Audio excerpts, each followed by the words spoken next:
And I request all my patients to stop panicking about really mucormycosis. My advice to all the patients would be that they should take care of their diabetes. Now there have been a lot of myths about the black fungus or the mucormycosis circulating on social media, which has been creating fear among the masses. The free media spoke to Dr. Shamik Ambadkar to clear out our doubts the viewers had. Thank you so much for joining us today, sir. Yeah, thanks. So, Dr. Ambadkar, there have been many rumors in WhatsApps and, social media, all over the social media that mucormycosis is increasing day by day. What do you have to say about it? See, my take on mucormycosis is very simple. This disease has been there all the time. Only the condition has exacerbated because of the amount of COVID patients and the treatment for COVID that we have been imparting. The reason for mucor to increase in such high proportions than normal is simply because of the treatment that is being meted out to the patients for COVID. COVID-19 in itself is an enigma for us.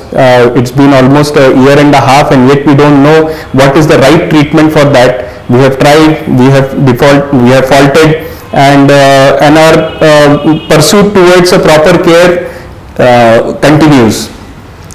What has happened is that because we've realized that this viral infection usually exacerbates a kind of immune reaction within the body, and to suppress that, it's this exaggerated immune response which is actually killing your organs inside. Your body itself is attacking your own body cells. So to keep that immune reaction under check, we tend to treat patients with antivirals, of course, because it's a viral infection. So wherever you can get rid of the virus or kill the virus inside the body, antivirals definitely are going to help. But because, as I said, antivirals are a mainstay of the treatment, there is no doubt about it. But then the antivirals also attack your own body cells also. The patient's body cells are also attacked, or they also have their own side effects.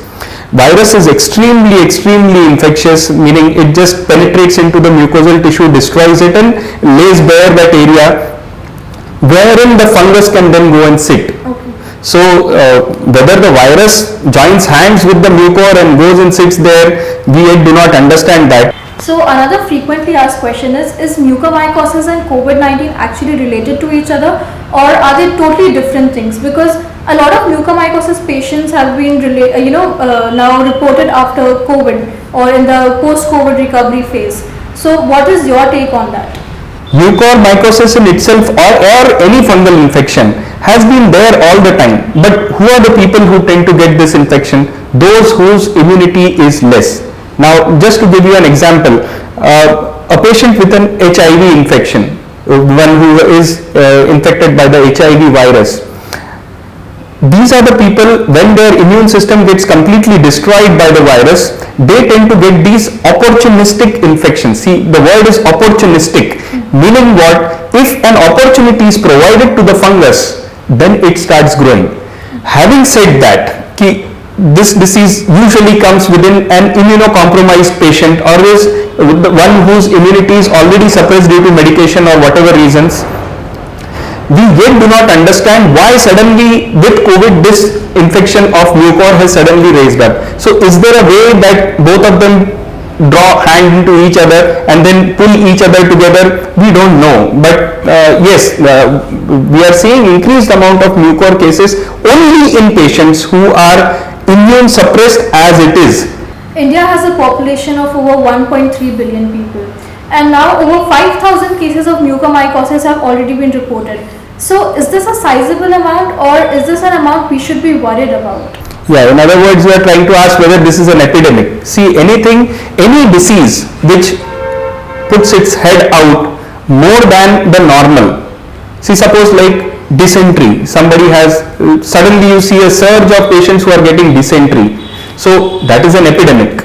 So likewise, mucor cases are we don't see them very often. But of course, doctors who deal with patients doctors who deal with infectious diseases, they do see a sizable amount of mucormycosis cases in their OPDs or in their practice.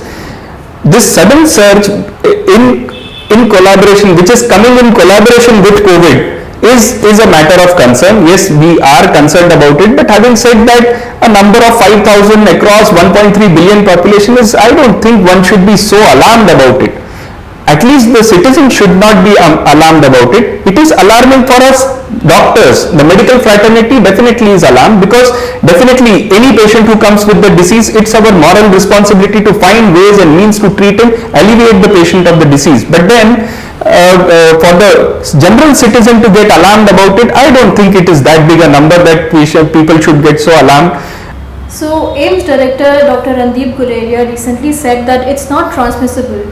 But few days back, one of the AIIMS professor said that it is now airborne. Whose statement should we believe on?